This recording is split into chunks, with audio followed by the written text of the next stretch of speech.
Madame, Monsieur, bonjour et bienvenue à cette nouvelle édition de Décryptage sur Africa 24. Au Cameroun, le climat politique reste tendu avec la crise anglophone. Aussi, les tensions nées de la dernière présidentielle ont contribué à crisper davantage ce climat.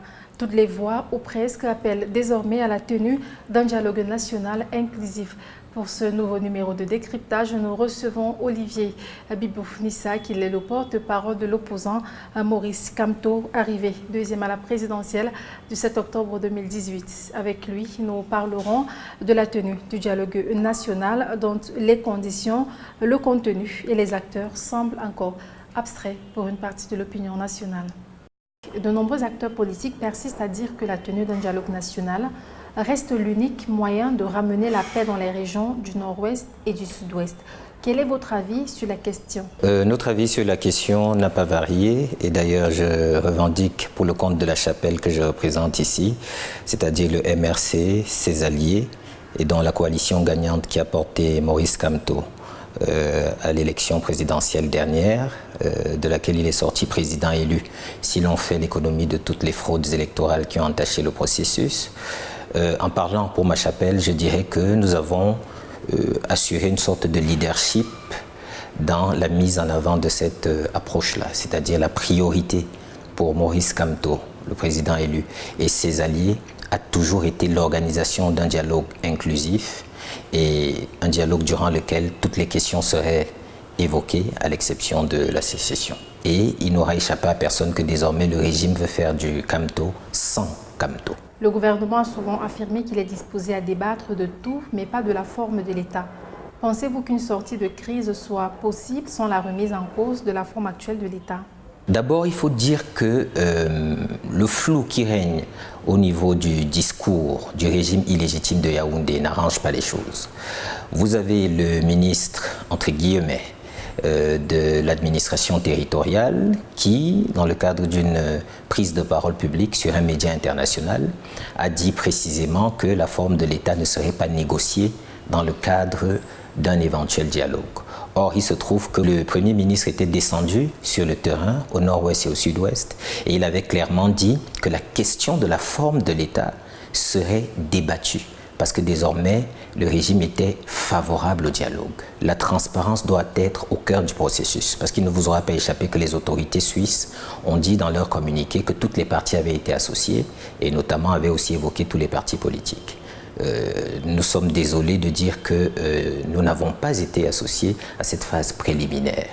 Et d'ailleurs, nous avons fait nos investigations et au niveau de la société civile camerounaise et politique, ce manquement ne s'observe pas qu'à notre égard. Mais comme je vous disais tout à l'heure, ce qui est important pour nous, c'est que ce dialogue advienne. S'agissant de ce dialogue, quelles sont selon vous les conditions minimales à réunir pour lui garantir la crédibilité? Si le dialogue national s'ouvre avec des personnes injustement emprisonnées, il faut rappeler que pour ce qui concerne le président élu, il a été arrêté et emprisonné sur la base d'un mandat de perquisition. Il faut rappeler qu'il a été depuis lors détenu et mis sous écrou en prison. Il faut rappeler que c'est le sort que ses alliés principaux, Christian Pendae Koka, Albert Djongan, Poleri Kingé, et des cadres très importants du mouvement pour la renaissance du Cameroun, le professeur Alain Foguet, Michel Doki, Célestin Diamène, et tous ceux qui aujourd'hui se retrouvent dans cette situation, les militants ordinaires du MRC, les résistants, les sympathisants qui ont été arrêtés dans la foulée, toutes ces personnes sont arrêtées sur des motifs purement politique. Parce que les manifestations auxquelles ces personnes ont pris part n'ont jamais dégénéré sur la moindre violence que ce soit. Il n'y a jamais eu le moindre trouble, la moindre destruction de biens ou la moindre attaque sur des personnes. Et donc ces personnes aujourd'hui se retrouvent non seulement emprisonnées, mais encourent la peine de mort devant un tribunal militaire. Donc c'est des prisonniers politiques, exactement au même titre que ceux qui ont conduit les premières revendications dans le cadre de la crise anglophone, à l'époque où les revendications étaient encore corporatistes et totalement civiles. Maintenant, nous sommes réalistes.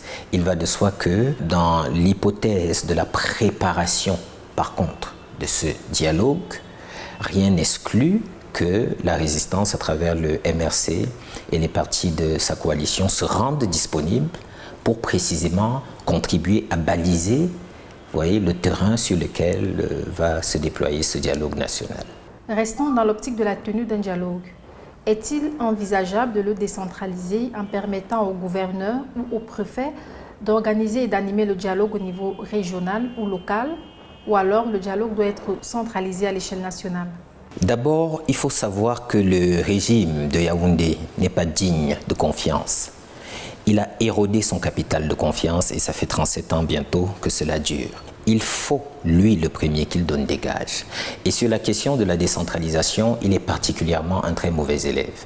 Et donc, s'il fallait conduire le dialogue sur le mode de la décentralisation, alors on se retrouverait avec une prééminence, probablement, des acteurs institutionnels, bureaucrates, qui doivent tout de leur carrière à Yaoundé et qui, à ce moment-là, vont se retrouver enserrés dans des pesanteurs politiques et des calculs personnels. Ça fausserait toute l'essence même de ce débat-là. Il faudrait que ce débat, dans la phase opérationnelle, soit organisé par toutes les parties prenantes qui auront été identifiées en amont. C'est elles qui, dans le cadre d'un comité, d'une commission, l'appellation peut s'apprécier au gré de ceux qui auront la charge de désigner cette instance-là, mais au sein de ce pool de personnes qui auront, ou de personnalités, d'entités de la société civile, politique, etc., voire économiques, qui auront été sélectionnées, il faudra que ces modalités-là se décident de commun accord pour que précisément on commence par là, pour soigner le mal profond qu'il y a, parce qu'il y a plusieurs pesanteurs historiques qui viennent du fait que la partie camerounaise où on parle anglais, c'est-à-dire le nord-ouest et le sud-ouest, estime avoir été l'objet d'une escroquerie historique, passez-moi l'expression, et dont est demanderesse en matière de transparence.